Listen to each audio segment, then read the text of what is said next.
Mic test. 1, 2, 3. Sorry, gladiators in suits. I'm 1 hour late, but I still want to go live. I want to engage with you tonight because we are going to talk about a very exciting topic that was suggested to us by one of you, the viewers. And this person sent a long story about her concerns that she was promised something about her job when she was still being interviewed. And 6 months into the role, she realizes that these promises are never going to be fulfilled. So this person feels that she just got scammed into her job. So now we're going to have a topic tonight that involves job scams. Okay? So, what do you do if you find out that your job is a scam? Meaning, I'll give you another example. What if, let's say, on paper, on LinkedIn or Job Street, they call the role as marketing assistant or marketing manager. And then later on, 3 weeks into the job, you have a good idea that this isn't a marketing position. This is a secretarial role. And there's nothing wrong with that. It's just that it's not what you signed up for.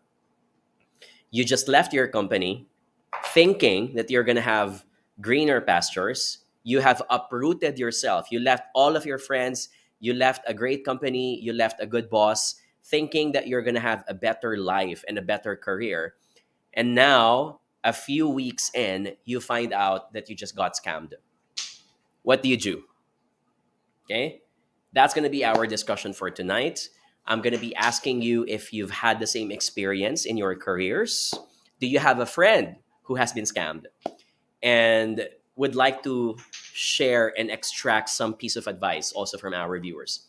As usual, we're not going to limit the topic into job scams. We're also going to entertain questions if it involves quitting your job interviews, conflicts with your colleagues, being on a crossroads, igniting your passion because you've lost it. We're going to tackle all of these things in tonight's discussion, okay? I know it's a bit late, at least for Facebook crowd, because for TikTok crowd, I'm sure this isn't late at all because our TikTok crowd is pretty much way young than our Facebook folks. So we're going to spend an hour talking about these things, and we're going to be giving away prizes as usual. We're going to be giving away tickets to our upcoming workshops this June 21 and 24 at the SMX Convention Center in Fort BGC. Okay? So, before we start, let's do a quick attendance check. Could you please give us an exclamation mark just so I can have an idea if my audio, my video, my connection is doing well. By the way, 2 days ago, I just watched our live session. I think my connection wasn't doing well on Facebook. So sorry for that. Guys, if you think that my voice or my video, my internet connection is lagging, please do let me know. I will appreciate if you so I can do something about it. Real time. Okay? Could you also please type in the chat box your city, your province, your country, perhaps your industry, just so I get to have an idea where our participants are coming from. Will be great to see that. Art Neil already has a question on Facebook. I'm going to address that in a while. I'm going to park that. But in the meantime, let's do a quick attendance check from our folks. So Homer is from Cabuyao, Laguna from TikTok. Mylene is from Iloilo. I have folks from QC. Let me answer this quickly because I will lose it. Andre Sia says, I have a panel interview tomorrow for a marketing associate position. Any tips and guide? You should never go to a job interview without researching the company. Okay? And number 2, always have an answer that you're applying for this job, not just because of the salary, but because of something else. It could be a purpose in life. It could be hobbies. It could be passion for the industry. It could be because when you were young, you saw someone doing the same job and you wanted to become like one. Whatever it is, you cannot appear that you're just here because you're after the salary. There has to be a more you need to establish the purpose behind it. Okay. Jennifer is from San Pedro, Laguna. James is from Davao. Gigs is from Davao de Oro. Is there Davao de Oro? May Davao de Oro ba? Or was that missing something? Or is it just me? Okay, let me know. Hazel's from Cagayan de Oro. Charina's from Santa Rosa, Laguna. Ryan's from Jensen. I just came from Jensen 2 weeks ago. Jean is from Occidental Mindoro. Ella's from Makati. Carlsen's from Taguig in logistics. Okay, let's look at other folks. Ano po ang brand ng microphone ninyo? Ooh, I have two microphones here. If you're referring to my TikTok, this is Holyland, which I think is way cheaper than DJI, also cheaper than Rode. So this is around, I think, 11,000 or 12,000 pesos. But I think it works well. For my Facebook, I'm using, this is Lenso. Also good. I've been using this for 4 years now. Sobrang ROI na siya in terms of investment. This is around, I think, 2,500. And it significantly changes the quality of your voice, which what I do for a living. Okay? So, gladiators in suits. Sige na, please type. I will start reading your questions now. Let's cover what you guys are talking about. Let's do this. Let me also just check our... Ayan. Okay. Okay, let's answer this question now, which I parked a while ago, from Art Neil Fernandez. Art Neil is asking on Facebook, how do I deal with issues within the two members of my company in which the incident happened, but the incident happened outside the company premises? I'm gonna answer this from an HR perspective and also from a legal perspective. Ayan, yan, ganyan. Yung heart na ganyan. How do you do that, guys, on TikTok? By the way, I just find it cute. Okay, let me answer Art Neil. From an HR perspective, remember that anything happens outside the premise of the organization and office is likely out of your business. However, if the actions of the colleagues or the employees have a strong impact to the reputation of the company, it also impacts the perception of people, of individuals and consumers about the quality of your products and services, then you have a reason to intervene. Okay? Those are the two measures, criteria that I will consider if you should be handling it. But Art Neil, you have to be specific here. You're not telling me what exactly happened, so I will not be able to answer it also. But follow those two items. Okay, let's answer some more questions. JVC on Facebook. With regards to the topic, are HR nowadays trained to be a certified liar? They are saying things to applicants that are too good to be true. Depends on the HR. Depends also on the culture of the company. I will say this. I think generally, because HR are the ambassadors of the company and because likely they are more aware of the rules and regulations within the company and outside the company, they're going to be truthful with what they say to you. I don't think that they will overpromise. I do think, however, that a lot of HR recruiters are also marketing people, meaning they will use flowery words. They're going to use terms on LinkedIn and JobStreet that will make you feel that this is the best job in the world, but it's not. Because that's just how they're instructed to do it. So always take it with a grain of salt. Always remember that anyone who is asking you to apply for a job is selling the job. So technically, HR recruiters are also salesmen. It's just that their product is not a literal product. Their product is the company, and they have to make the company look good in all facets. Okay? Carlsen says on Facebook, yes, they sugarcoat the words. We call that as the art of wordsmithing. You don't call it as a problem, you call it as a challenge. You don't call a project as very demanding or very difficult. You call a project as ambitious. For example, a few keywords that will make you have an idea that this job could be a potential scam. When I say scam, they're likely lying about something. Red flags for me is when the HR recruiter during the job interview will say, you know, this job is very demanding and it entails people to go beyond what's expected of them. That's a very generic phrase. We expect people to go beyond what's expected of them. You know what that really means in real life? It means you probably are going to work beyond 6 o'clock in the evening. You probably are going to be working during weekends. You probably might be using your own tools and gadgets because they don't have money to spend on your own laptops or devices. Those are examples of exaggerations during job interviews that might be a red flag. So whenever someone tells me, let's say a recruiter tells me, John, in this company, we expect people to go for the extra mile. We want them to exceed expectations. I'm going to push back in the job interview and tell them, oh, that's nice to hear. May I ask, could you please specify to me what exactly do you mean when people go the extra mile? I'd like to hear some anecdotes. I'd like to hear some examples of how your employees do that. And when you ask that question, they'll be forced to give you examples. And that's when you'll find out that they're talking about overtime, working during weekends. And here's the catch. You might say, John, if I ask these kinds of questions, don't you think that they will perceive me as demanding and they might not take me in as an employee anymore? I disagree. If you have a recruiter who thinks that you should not even be asking questions during a job interview in the first place, you have a company whose culture is questionable.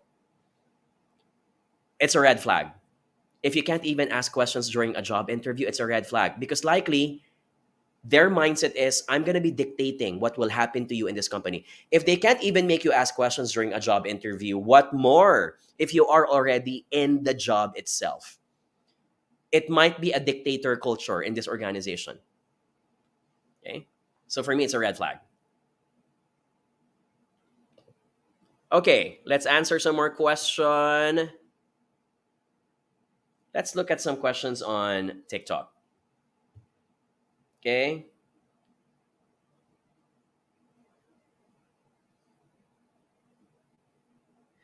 Luis Perez is asking on TikTok, how do you tell your boss that you don't want a managerial position? Meaning, you don't want to get promoted. Okay.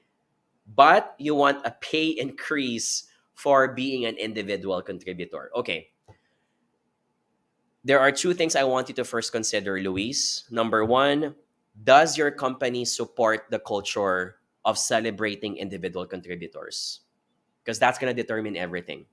If you see a lot of people in the company who have become individual contributors because they successfully refused being promoted to a managerial role, that means this company is totally okay with ICs or individual contributors. For those who may be wondering what an individual contributor is, it's a person who, even if they are already possessing a senior role, they do not have people reporting to them. They prefer to be an expert and a master of what they do as they age and as they become senior, but they are working on individual projects or they remain to report to someone, sometimes even younger than them. So sometimes you can be an individual contributor, you're already 42 years old, but you don't want a managerial role. You decide to be assigned to a department wherein you report to someone instead. Or you're working on specific special projects or silo projects wherein you may be reporting to the CEO or you may be reporting to, let's say, a consultant, but you don't have a team that reports to you because the project is critical, but it's still small. Okay? That's what an individual contributor is. Now, what do you do if you don't want to be promoted and you want to stay as an individual contributor, but you want a salary increase? If your company celebrates individual contributors at the end of the year, when you have your evaluation meeting with your manager, and it's the best time to talk about your career plan in the next 2 to 3 years, I need you to vocalize this already and explain the reason why you prefer to become an individual contributor. And also, instead of imposing or asking for it, instead of saying, I want to be an individual contributor, but I want a 10% raise annually. Obviously, that's not how it works because salary raises are based on number one, merit, and number two, technical adjustments that the company deems to happen either annually or quarterly. So even if you ask for it now, and even if you deserve it, it might not happen immediately. Okay. So when you decide to become an individual contributor and talk about it during the evaluation meeting with your boss, I'd like you to ask, may I ask that since I prefer to become an individual contributor, what are the options that the company offers to employees in terms of recognition for merit? Meaning, am I eligible? So instead of asking, when is my salary increase? Ask, are there eligible options for merit increases for employees who prefer to stay in the same position? Sometimes you have to be candid to ask those things. And why am I saying that? You don't want to be left behind thinking that you're going to have a salary increase by the end of the year and nothing happens afterwards. You probably just wasted your time. If this is the case, I'd rather move on to a different company that does celebrate individual contributors. Here's the sad part. Companies do not display on job descriptions on LinkedIn and says, we celebrate individual contributors. You're okay to apply if you prefer not to be promoted. Obviously, they're not going to display that. And it's also dangerous to ask that during a job interview because you're risking not to be accepted afterwards. Okay? John, what's the best case to find it out? Do it the undercover way. Try to look for friends who have friends in that company and ask how is the culture in that organization. Okay? Another example, you're going to have a higher chance that individual contributors are going to be celebrated if a company is relatively small. Why? Usually, smaller organizations have flat hierarchies. Flat meaning one person reports to the other person and it's already the CEO. A very hierarchical organization has like 7 or 8 or 10 people before you get to become the direct report of the CEO. Okay? So, is life hard? Because the company and the organization usually prefers people who want to be promoted to managerial roles. Yes. Let's face it, guys. I know this might sound unfair. I know this might sound condescending. But if I was a business owner, I want an individual. If I was a manager or CEO, I do prefer individuals who have aspirations to become a manager because I want someone who can be part of my succession planning. Meaning, if in the future I want to leave this position, I want to be able to handpick someone who will replace me so that the business thrives for continuity purposes. Okay? Let's look for some more questions. Semi. Okay, I like this question from Semi from TikTok. How do you tell a person who has more tenure, for example, he's from Generation X, that you promoted someone who happens to be more competent? Perhaps this person is younger, but they're more competent. You know, Semi, we had this discussion last night. I am that person among many other people who I think exist in the industry, leaders, managers, etc., who believe that you should not be promoting people based on tenure. You should not be promoting people just because they've spent 20 years in the company. I don't care if you've spent 20 years in the company if you are still slow. You don't adapt to technology. You're not hitting your sales target. Why should I promote you? Just because you're older? I will have so much respect for wisdom and for seniority, but that should not translate into acknowledging and recognizing you just because you happen to be old. Having longer years of existence in this world does not give you the license to automatically assume that you should get a salary raise and that you should get a bigger role. Okay? In organizations, we want people to have this mindset that if I work harder, I will be promoted. I don't want them to think that if I stay longer, even if I don't do anything, I will still get promoted. That's unfair. That will discourage people to work hard. That will discourage people to give their extra best. That will not foster healthy competition within the team. So, and I'm digressing now because I did not directly answer your question. If I were to do a heart to heart talk with this Generation X, with this person who happens to be older, doesn't have to be Gen X, by the way, it could be a Gen Y versus a Gen Z. Okay. And by the way, Generation Y folks or millennials are getting older these days. They are born in 1981 to 1996. So there are now Generation Y or millennials who are in their 40s. Can I get an exclamation mark if that is surprising for some of you? Right? We're getting older. Our generation, if you happen to be a millennial like me, we're getting older, right? A lot of us are starting to have our own families now, building our own assets, for example. But anyway, I'm digressing. Sorry. So if I were to talk to that older person and tell them that they are not going to get promoted because someone else will, one, I will explain to them the rewards philosophy of the company. Why is it important? So that they understand that this is not about you, it's about the rest of the organization.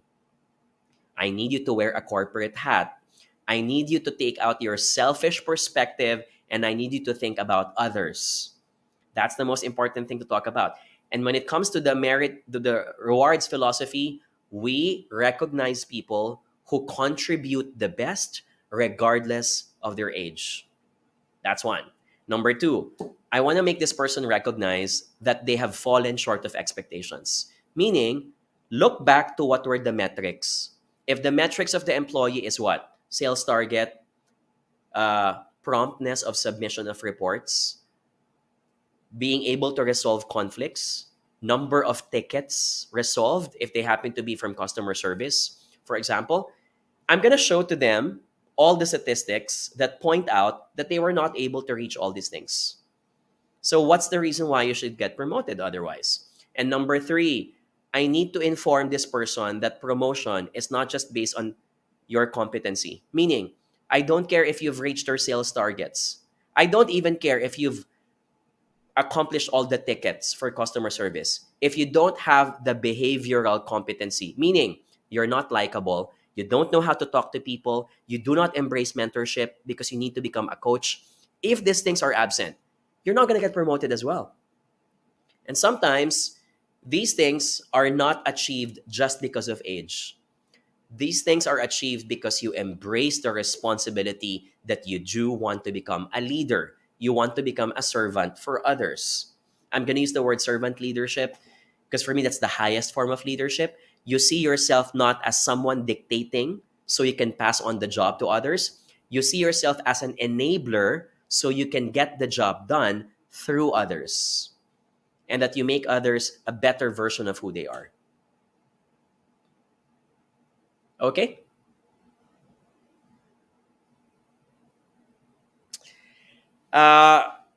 Erna on TikTok asks this question. What are your thoughts on companies who postponed the start date of my job because the account was put on hold by the client? Number one, when you sign an employment contract, you should be able to see the start date.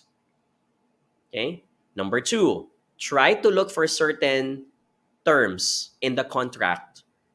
If there is anything that says that the company has the right to move the date pending availability of the account, wala kang laban. You cannot challenge this because you signed on to that agreement. However, if there was no clause in your employment contract, you can challenge that part. Problem is, most companies do have this clause. So Erna underscore, check your employment contract. Okay, hold them accountable. You can go back to your recruiter or to your manager who hired you and say, you promised me that I have to start on this date. I cannot afford to keep on waiting. Okay. I wish I have expertise from a DOLE perspective, but I am sure that there is a certain clause or a memorandum that involves not fulfilling the start date that you promised to a employee. So maybe it's a matter of Google search, Erna. Okay? Russell from Facebook is saying, Our book From Grit to Great is sold out in Tagum City. I'm so sorry. Could you please let me know which is this a national bookstore branch, Russell? Please send me a private message so we can contact the branches and maybe we can do something about that. Otherwise, may I recommend you can catch our books on Lazada and Shopee. We actually have an ongoing sale, 50% off today on Lazada and Shopee. Just put in the search box official Jonathan Yabut store. Okay. You likely find out that it's our store because we're the only one who has a 50% off as of the moment. Okay. I hope you get copies and I hope you enjoy reading our books. Thank you for that question. Okay, let's continue. Raish from TikTok is asking, how do I show senior management that I can move from an individual contributor to a people leader? First, what are the metrics to become a people leader? Likely these metrics are identified by your company. You can approach your manager, you can approach your HR. When I say metrics, usually organizations have a scoring system. Exceed expectations, satisfactory, barely meeting, fail. Sometimes it's a number. It could be 5, 4, 3, 2, 1. It could be A, B, C, D, whatever it is. Whatever scoring system your company has, it must be based on a certain criteria that says, in order for you to become promoted as a manager, you need a score of 4 across all of these criteria. Here's a favorite question I often get from the participants. John, what if my company does not have any scoring or evaluation system at all? Here's my tip. Run. And I'm not kidding. Run. When I say run, think about your existence in this company because it's a red flag again if your company does not have any scoring system. I'm talking about jobs that are full-time, by the way. Because if it's a freelance, if it's a contractual or fixed-term job, usually there are no metrics except for fulfilling what was agreed on, such as a deliverable. But for full-time employees, there are going to be metrics involving your behavioral competencies, your personality. If you're in customer service, there's a scoring system with communication skills. There's a scoring system on promptness. So for example, in the BPO industry, there are metrics such as you should be able to finish an inquiry over the telephone for only maximum of 15 minutes. If you do less and if you're able to successfully do it, better. Right? So those are the metrics I'm talking about. For leadership positions, the metrics are no longer about technical skills. They're becoming more abstract. When I say abstract, strategic thinking, creativity, innovation, and usually these are scored by your manager who has observed how you craft the PowerPoint slides, how you suggest ideas in a meeting, how you talk to other people, including senior leaders. Is it subjective, even if there's a number that you have to put on it? Yes. Just like any beauty pageant, someone walks on the stage, they still have to put a number, even if it's a subjective decision, because that's how life. Okay? Art Neil, do you have any convention or talks in Visayas? We have in Cebu, happening in August. We are still in talks with SMX Convention Center for Iloilo. Why? I need to have a proof of concept that you guys are going to be attending it because we're not familiar with the market or how big Iloilo is, for example.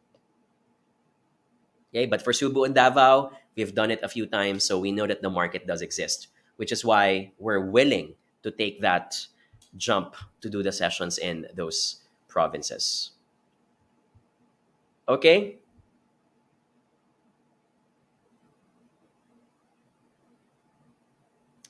Ooh, I haven't heard of this. So CK on TikTok says, is it fair that your job title is different from my coworker, but we do have the same task?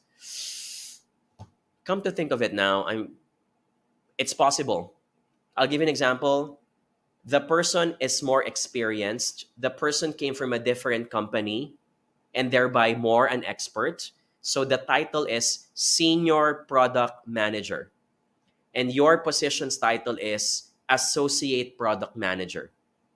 Possible. You're doing the same job, you're both marketing, but this person has a different title because we are recognizing that he has expertise, he has mastery, he has wisdom. You're going to add tenure also into that picture. Okay? Unless you're referring to a totally different title, I'm going to be skeptic about that. Maybe you can type in the chat box. Who's this one again? CK, could you please type in the chat box, what are the two names of the titles? I hope it's not like one is senior vice president and the other is associate product manager. Those two are totally different things. Zeno is asking, when is your talk in Cebu on August? We're going to announce by end of June. I hope you wait for that. We announce it usually on our website, 𝗧𝗏𝗂𝗏.com. It's where we upload our calendars. Vincent on TikTok says, sir, your reels and quotes are really helpful, especially for millennials working. Thank you. That makes me happy. It makes me feel that my job is worthwhile. It makes me feel that doing this at 10 o'clock in the evening is worth it. So I'm happy. Oh, Virgilio Vargas is answering this now. One person's position title is revenue assurance. The other one is accounts receivable. I think that the reason why, even if the position labels are different and the roles are almost the same, the other person may have flexibility that because the title is as such, someone can ask them to do other roles, which might happen in the future that you just are not aware of. Okay?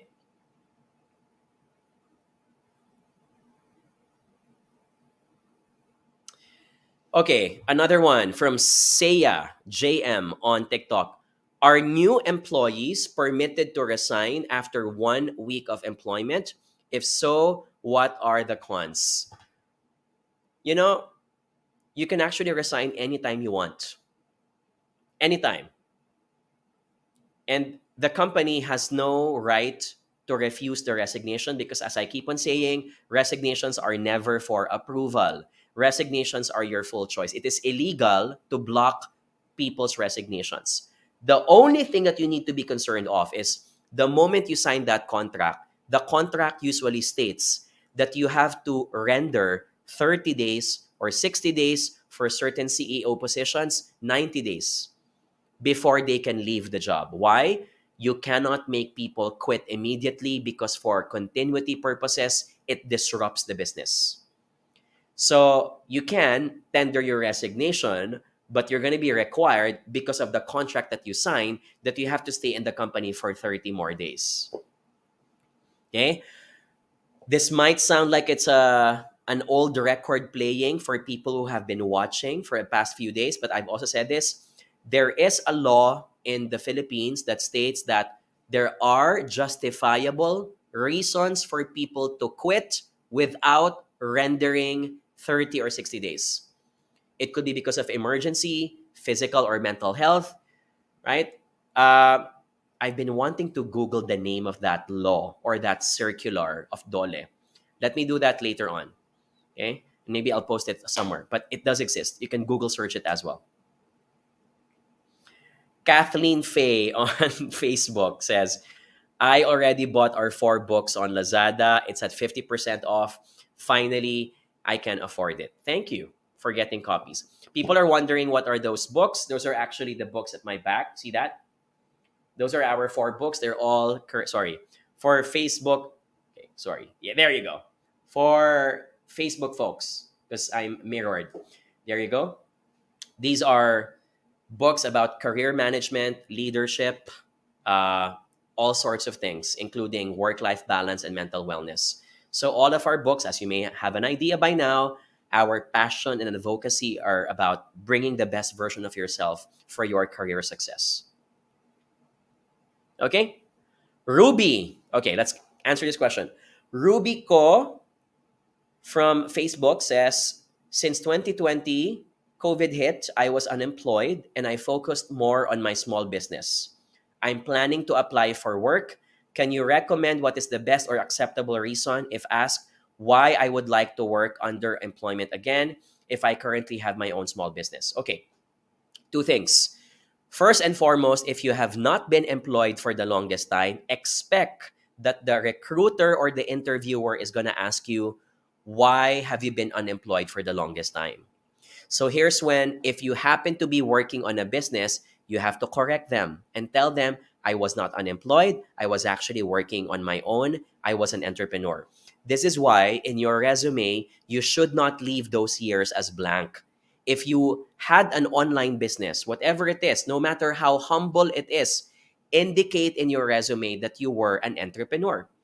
And then, of course, please don't exaggerate, right?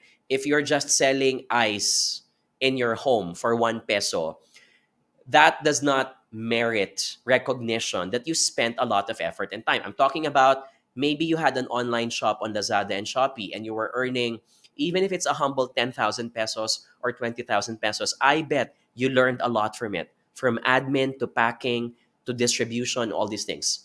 Write that down in the resume. You don't want the recruiter to skip on your resume without having you interviewed, thinking that you were just unemployed for whatever reason. Okay? Number two, if someone asks you, okay, you already have a small business, why do you still want to be an employee this time? You can have a lot of reasons, but may I just remind you that you should always focus on positivity whenever you answer a question. Take out the drama.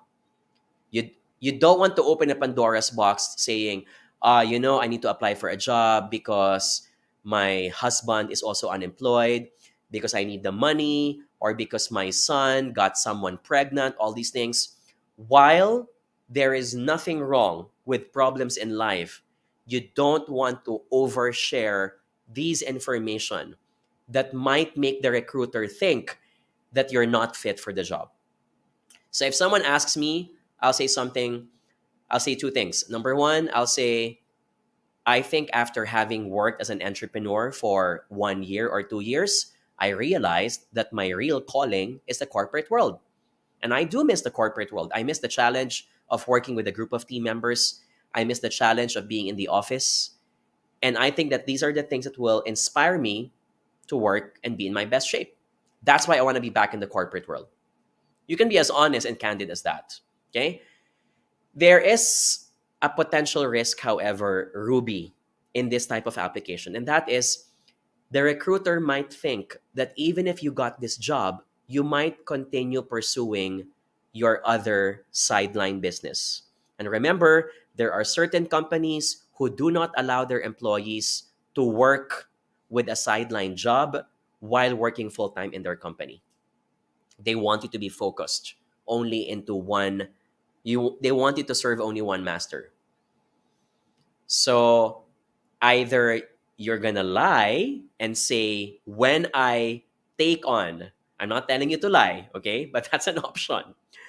You can tell them that I am going to take on this job, and if I get accepted, I'm gonna leave that business behind.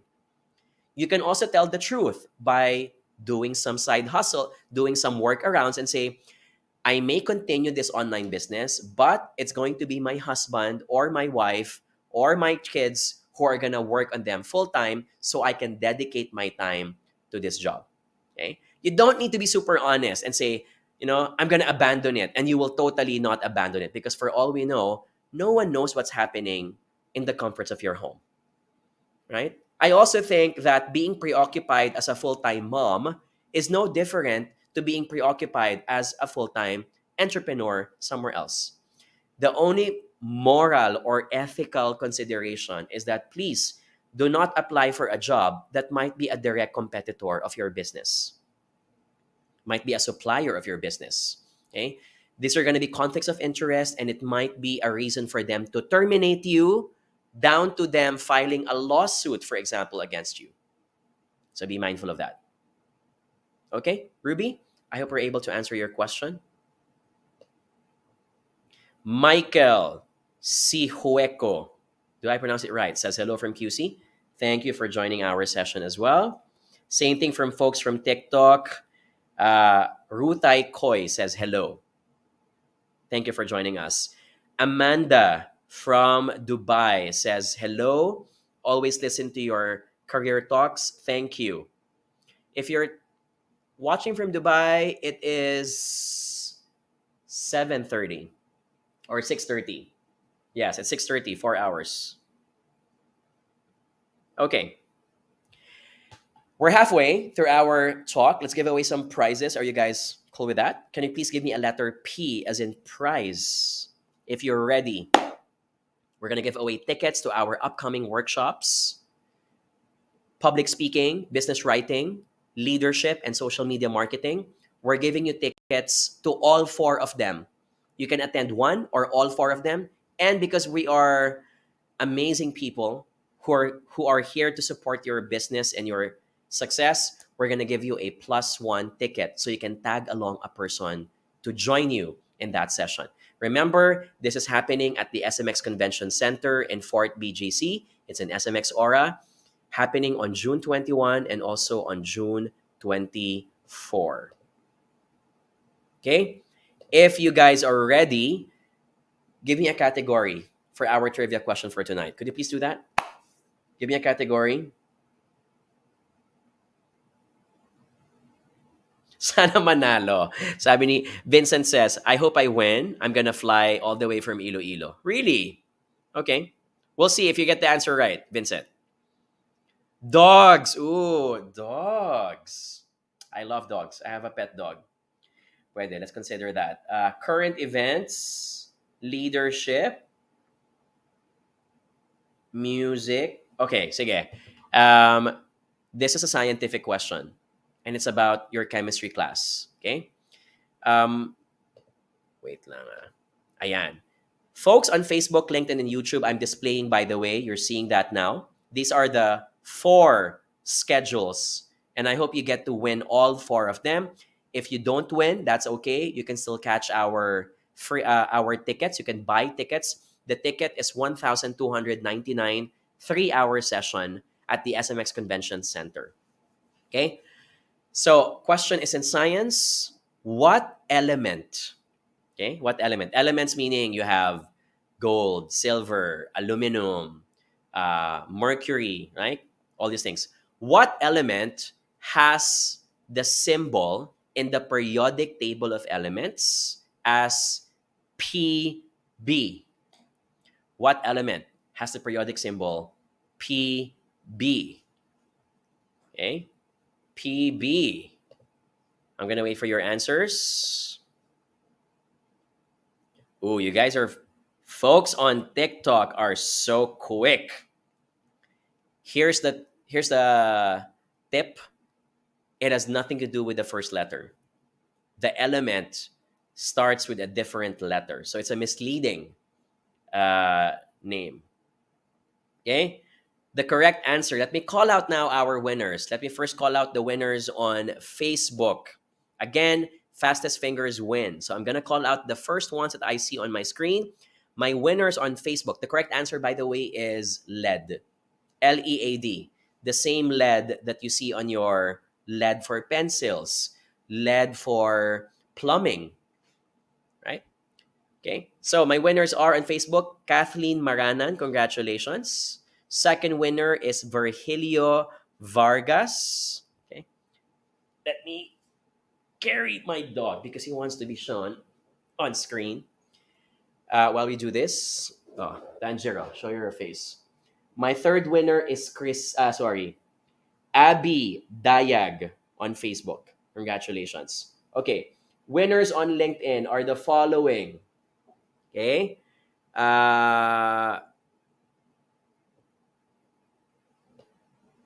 PJ Bayaborda. Congratulations. Okay, my second winner also on LinkedIn is, okay, I'm gonna read the names as I see them, okay? YouTube winner is Ramon Valera. Congratulations. Tanjiro, do you want to sing? Mona Kaganda, also on YouTube. And finally on YouTube, winner is Sab DS. Congratulations also. Okay? So the answer is LED. LinkedIn, again, PJ Bayaborda. Sorry, I'm looking for LinkedIn folks because we don't have much answers from that platform. Okay, there you go. I see it. Second winner is 𝗬𝗲𝗓𝗏. 𝗬𝗲𝗓𝗏. And finally, my winner on LinkedIn is 𝗦𝗂𝘁 Congratulations. 𝗦𝗂𝘁 Okay, now let's look for some winners on TikTok. Okay. 5 winners on TikTok. Why 5? Because we love folks on TikTok. We're thanking you. We have 5,000 likes so far. So winners are, first one, Dina Villanueva. Congratulations. Second winner is EJ San Jose. And third winner, so the name is long, user 9941786518695. Correct answer is lead. Okay. Congratulations to our winners. Could you please give us an exclamation mark? Let's congratulate our winners. So all the winners, if your name was called out, could you please give us a private message? We're going to give you instructions on how you can claim your prize. Again, you can transfer the tickets to someone who will be able to attend on your behalf. Remember, each winner gets 2 tickets. It's you and your plus 1. Right, Tanji? Tanjiro, can you cover for me instead so I can eat na? Marjorie on TikTok's asking what's his breed. You will notice that his color is very evidently German Shepherd, but he looks weird because his father is a Dachshund. That's why he's got a very long snout. See that? And he's also very short. When he walks on the street, people think he's a corgi, but he's not. He's got short legs but big heart. Okay, Tanji, can we go down now? So okay, no. Let's go down. Okay, thank you. Let's continue our. I think we can cover 3 more questions for tonight. Okay, I like this question. Very applicable for a lot of you guys. You probably have done this. Jeremiah on Facebook is asking, hi, Jonathan. If someone resigned from his job in just 2 months because he realizes that they don't fit with the organization, which is fine. Okay. I do think that 2 months is too short. I've had a long discussion about this. I would stretch it to 4 and 6 months because sometimes you may think it's not for you, but things change. You probably just went into a bad timing when you came in, okay? But okay, let's say you really left in 2 months. How would it possibly affect my future job hunting? Okay, traditionally, if in your resume it gets reflected that you only stayed in a company for 2 months, obviously the recruiter and the hiring manager is gonna spot that, and they're gonna question it because it's not normal for people to stay for quite short amount of time. If it's just 2 months, you have 2 options. Number 1, you can take it out and do not include it anymore because 2 months can be considerably assumed as if you were job hunting. Okay.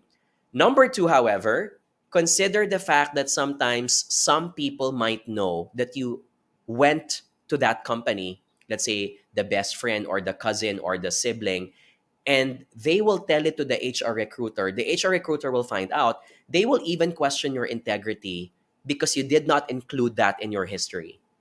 So to be safe, some people include that instead. And if ever it gets asked, they're going to be honest about it. And sometimes being candid, being honest about the situation and say, yes, I wish that I stayed longer in that organization, but I'm also a believer that if it's not an organization that fits your values, that fits your beliefs and culture, I don't think you should be spending more time in it and waste your time and the organization's time. And that's why I left. You know, if someone answered to me that way, I would even applaud the applicant because that means this applicant is decisive. This applicant knows what they want. And this applicant is also honest enough to say that this is not for them. Okay? Again, that's just me as a recruiter. So it does work wonders if you answer it that way. Will I say that it can be a good thing for all types of recruiters? Unfortunately, no. There are going to be very traditional recruiters who think in the 1980s or 1990s zone, such that leaving 2 months is premature for them. And so they will not consider you in the short list because they think you might do the same thing for them. So I would measure the culture of the company. If this was a Silicon Valley company, if this was a multinational company, a progressive company, likely they will understand if you stayed only for 2 months. If this is, I don't want to sound like I'm generalizing, but I've experienced this myself. So I'm going to speak based on my experience. Family-owned businesses, unfortunately, and small-owned businesses, sometimes you cannot control the decision because it's the owner who's also the HR. And if the owner slash HR has a very conservative view about the world, they will frown upon on people who have short amount of time in the company. So, timplahin. Okay? Before you go to the interview, you might want to ask questions about who this person is. If your friends have an idea, if your colleagues have an idea, I'd go for that route.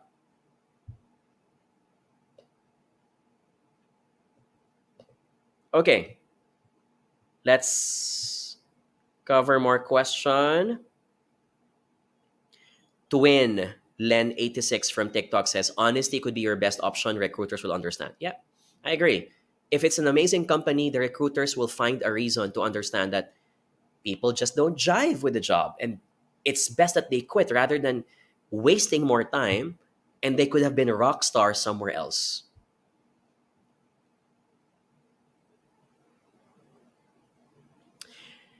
How can you justify a termination because of bad attitude? It's going to be difficult, but you should always justify termination based on what is indicated in the contract. That's one of the best things to do. That could involve non-delivery, absence of delivery of the performance. It could be a behavioral issue that involves integrity or involves a crime. So if you can't connect that the bad attitude of the person is what's causing them not to perform well, and therefore the organization is losing more because they exist, then you do have grounds for termination. Now, here's the tricky part. What if the person has a bad attitude and yet they are performing spectacularly? And I see a lot of these. Case in point, in sales-driven companies, the person is foul-mouthed. The person is not into interacting with others. The person has a tendency to badmouth their fellow employees, but they reach their sales targets. They're able to deliver the bottom line. There are organizations, unfortunately, that do tolerate them because money is more important than culture. Okay? So I'm going to flip the coin. Some companies, if you think that this person really needs to be let go, even if they are performing well, it's going to be a very subjective thing. In the Philippines, our culture is very forgiving. We do not easily fire people because if it's an attitude issue. It's mostly because it was connected to their performance. Okay? Or countries like France. France rarely, almost never fires. They don't have a concept of fire. That's actually the reason why they don't have an apprentice. People ask me, there's Apprentice Asia, the one that I joined, Apprentice US, Apprentice UK, Apprentice Australia, Apprentice Italy, Apprentice Spain. Apprentice Italy, by the way, has really good looking contestants. And Apprentice Spain, why isn't there Apprentice France? Because France usually has a lot of franchises. They have The Voice France, all these things. And the reason for that is because in the Apprentice show, we say, you're fired. And you literally fire the person. It just doesn't sit well with French people. So that's why they don't have your Apprentice France. Just a tidbit.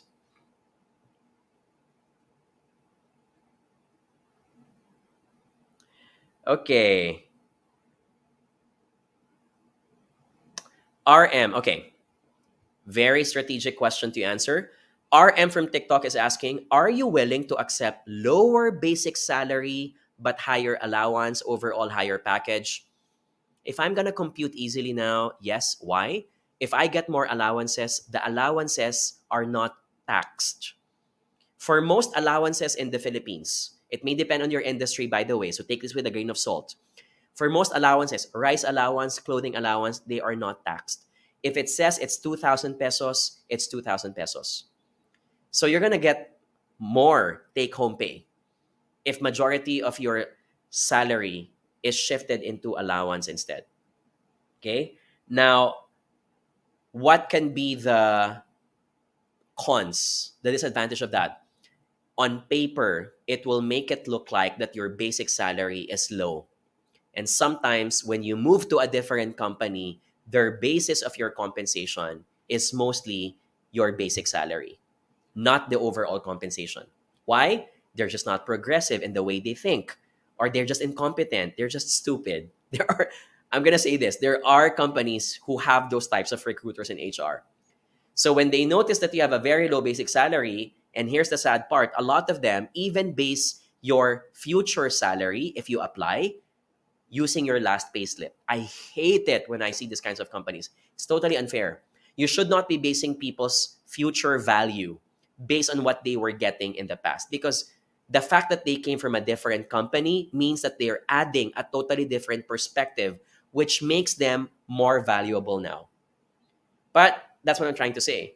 If you had those kinds of recruiters, you may be faulted for having a low basic salary instead. So always, whenever you judge, when someone gives you a set of compensation package, do not look at the salary alone.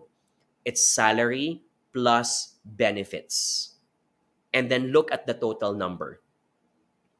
Okay? So for example, someone is giving you 50,000 pesos, but there are no benefits. Just pretend, no benefits. Someone is giving you 45,000 pesos, 5,000 peso cheaper, but they're giving you a car plan. A car plan in which if you stay in the company for 5 years, you get the car for free, and they give you a 1,000 peso allowance. Which one do you choose? Obviously, even if you're 5,000 less in terms of basic salary, having a car with free gas allowance gives you so much opportunity. It's mobility, it's free transpo. You can use it for personal rides in the weekends, for example, right? And if you stay in the company for 5 years, that's money. Because after 5 years, you can choose to keep it or you can choose to resell it. A 5-year value of a sedan can be easily 400 to 500,000 pesos. That's 500,000 pesos, a lot of money. I'd go for that route. Okay? So do not look at the salary alone. Cash is king, but it's not the only base of your compensation. It's always cash plus benefits. Health insurance, number of leaves, maternity benefits, okay? All these things.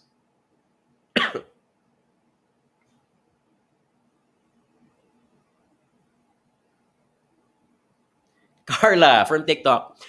I missed watching webinars during pandemic from duty free. I remember this because I remember 2020, 2021, a lot of the duty free branches were requiring their employees or strongly encouraging their employees to watch our webinar. So thank you.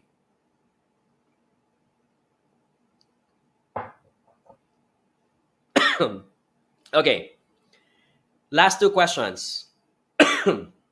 Bigla akong inubo. Uh, Not part of the question we will answer for career, but let me just answer this. This is from Jojo on TikTok. John, why don't you speak in your Tagalog language? Why always speak in English? You know what? I wish I would. I wish that I would be able, and I can.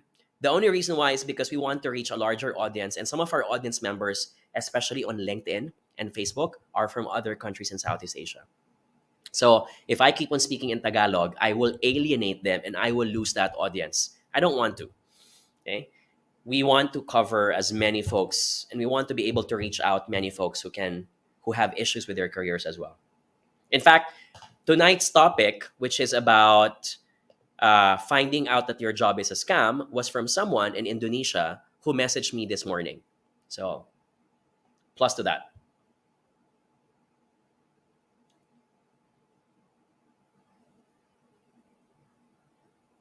Ooh, okay. Sorry, one more. What is bad what is the disadvantage of getting a low basic salary if everything is converted into an allowance?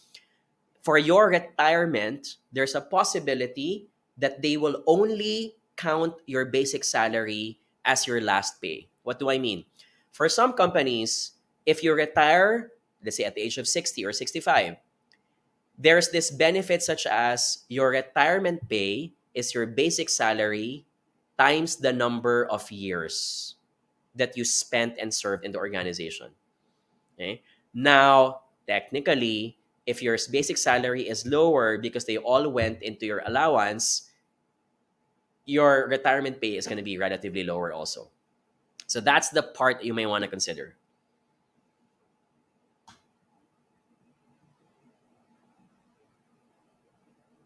Okay, I like this question. Let's address this. Is it a red flag for the recruiter or the interviewer if the reason for your resignation was health related? The Philippine law states that recruiters and companies must not discriminate individuals applying for a job if they have any condition, whether it's physical health or it could be a mental condition, for as long as it does not bar or limit their productivity to getting the job done. Okay?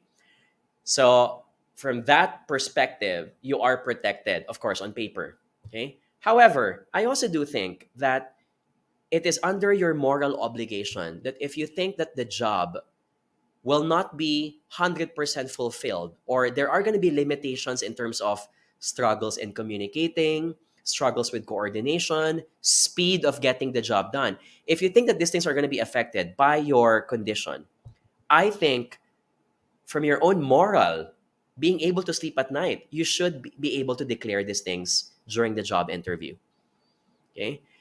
And I think we owe it to employers because employers will always assume that if they offer a good competitive package, it should be returned by the employee by giving their best.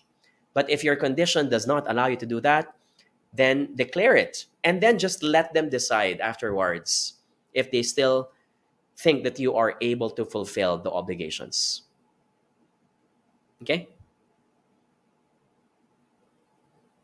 What will I not declare if I think that it's not an important detail anyway? I don't need to declare, for example, that I left my company because nagkasagutan kami. I had a really bad conflict with my manager. I'm not going to say that. And you don't need to share that. Those are things that involve conflicts, and conflicts are going to be common in any organization. But the more you reveal these things during a job interview, the more you give the recruiter a reason to think, oof, maybe this person's easily triggered. Maybe I shouldn't be hiring them. But in reality, are you really a person who loves taking on fights? Maybe not. It was just a one-off thing. And while from an HR perspective, it would be great if everyone revealed these things, I don't think you should as an applicant. You need to keep the drama at bay. You're selling yourself, you're putting your best foot forward. Your only moral obligation is that if you're not saying that during the job interview, just make sure you're not going to repeat that again when you enter that new job. I think that's the least that you should be doing instead. Okay? I love this question, my favorite one. I've done a lot of social media, I've done a lot of TikTok videos about this. How do you answer the question, what is your weakness? Okay. Before I answer this, could you please type in the chat box, do you believe that this question is a trick question of a recruiter? Letter A, yes. Letter B, no. Could you please type in the chat box? Is the classic question, what is your weakness, a trick question? Is it? Okay, looking at the chat box, lots of letter A. Okay. Well, if you've seen my video, you probably know the answer already. Okay. Wow, I'm seeing a lot of A.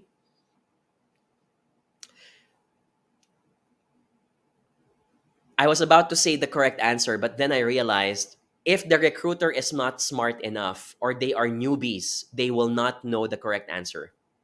So this is a trick question. Okay? Why is it a trick question? When someone asks you for a weakness, it's not like you're the only person in this world who has a weakness. Please remember, everyone has a weakness. Everyone has weaknesses. Everyone is imperfect. So when someone asks this from you, you cannot say you don't have any weakness at all. Okay? You have. Everyone has. Number two, the tendency of an applicant is to use a weakness to their advantage, making it look like it's a strength. Okay? Give me an exclamation mark if you have heard someone answer this question by saying, my weakness is I work so hard. I work so hard that I don't go home early. I work so hard that I don't spend so much time with my family and social life anymore. Okay?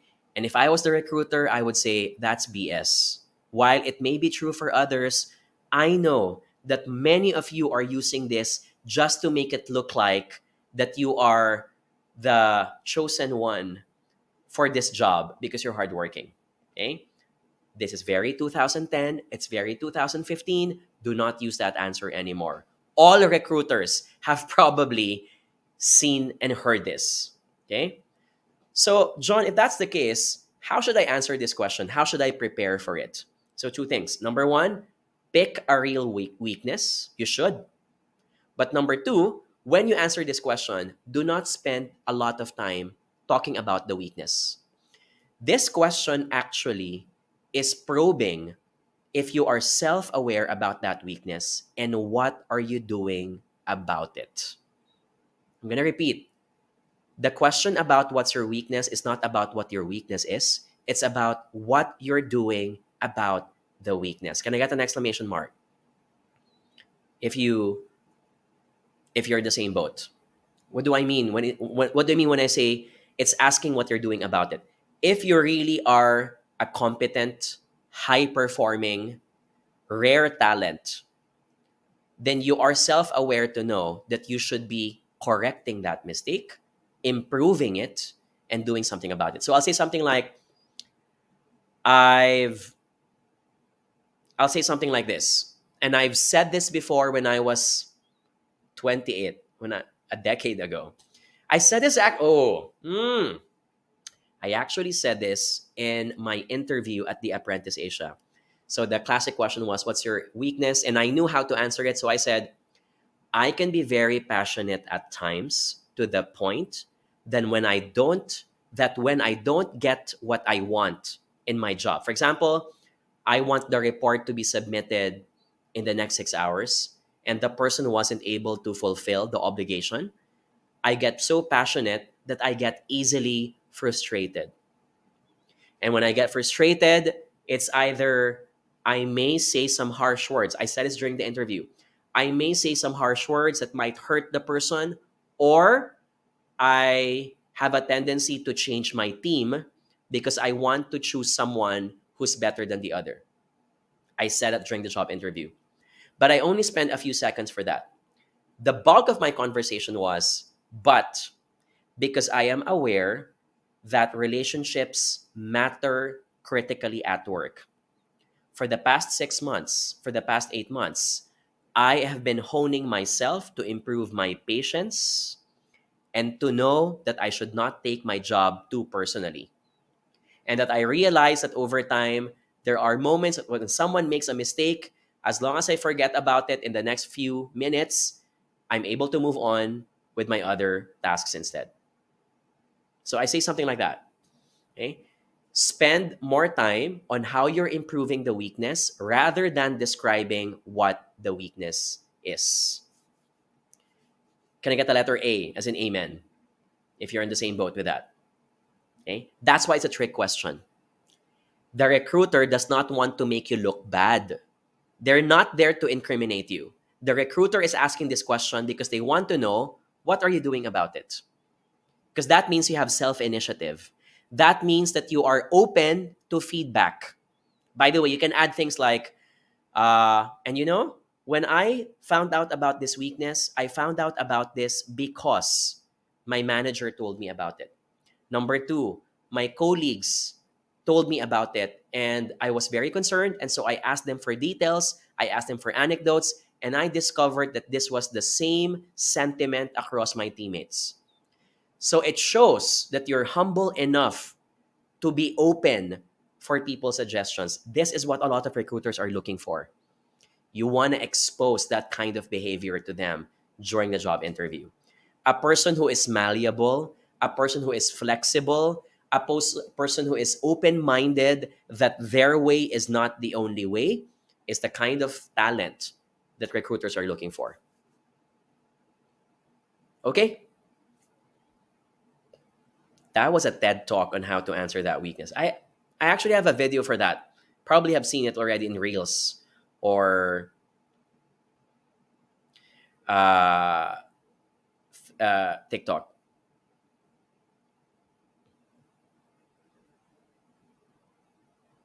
Okay, last question. It's already 11. Let's answer this. By the way, tomorrow, I'm not sure if I can be online at 9. I think I will be online instead at 6 o'clock in the evening. I hope that's okay. At least only for tomorrow. I know that we usually do this at 9 or 10. But because I have dinner tomorrow with some friends, I probably be going online at 6 o'clock. So if you guys want to learn more, listen more, please catch us at 6 o'clock instead on LinkedIn, YouTube, Facebook, and TikTok. Okay.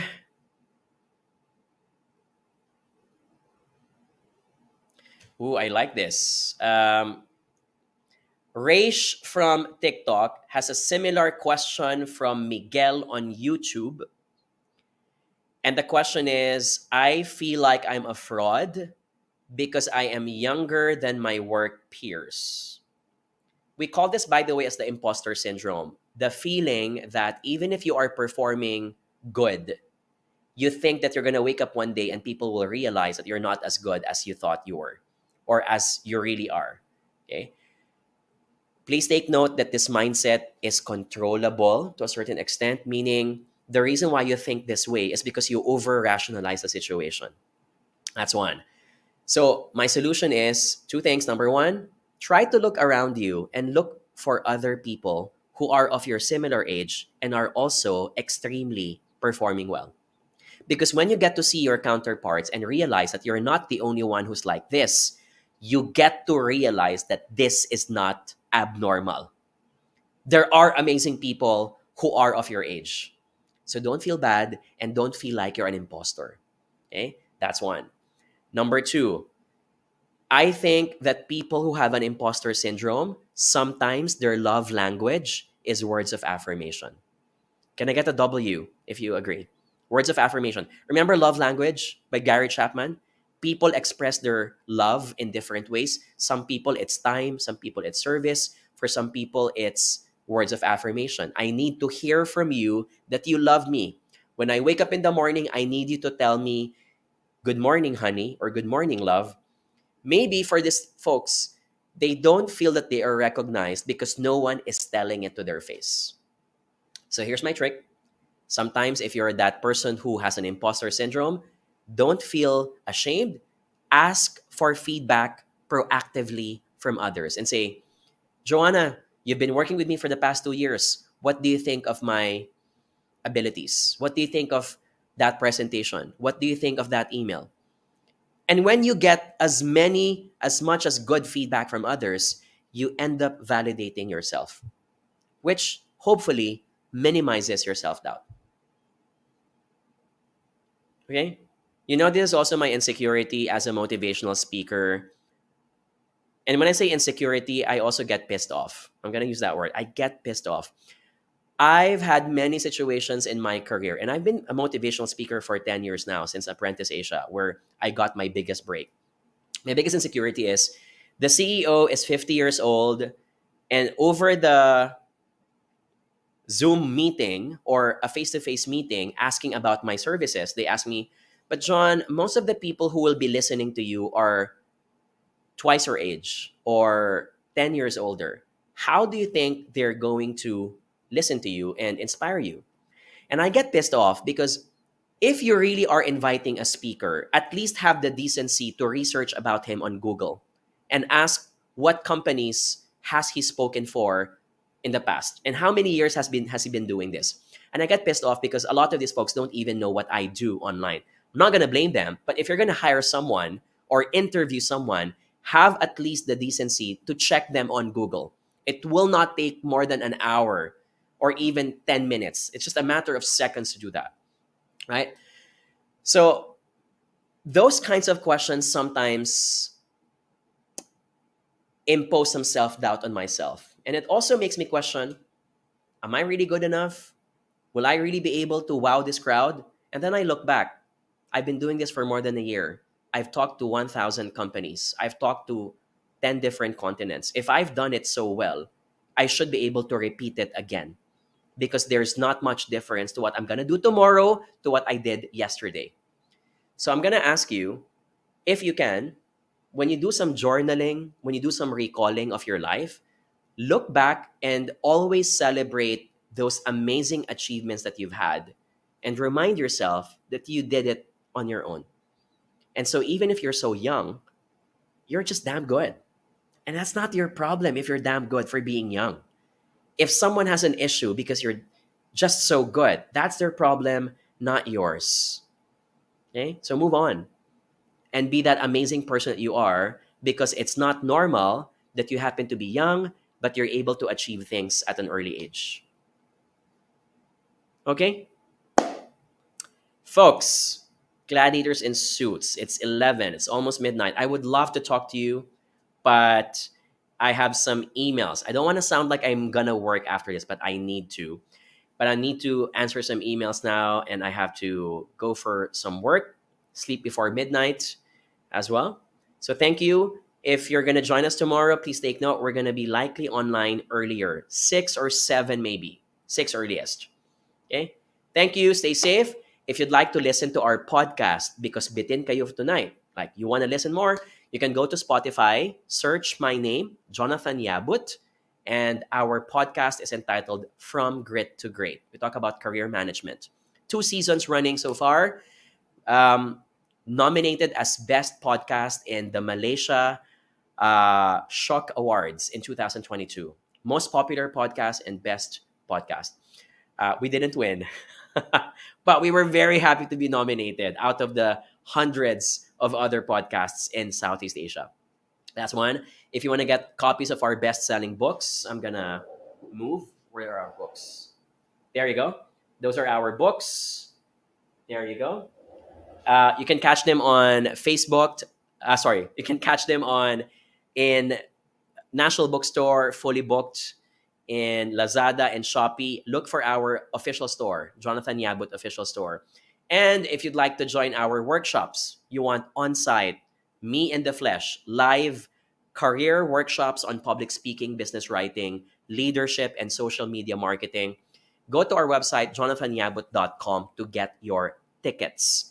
Prices are still good rates until June 16, which is the early bird rate deadline. Okay?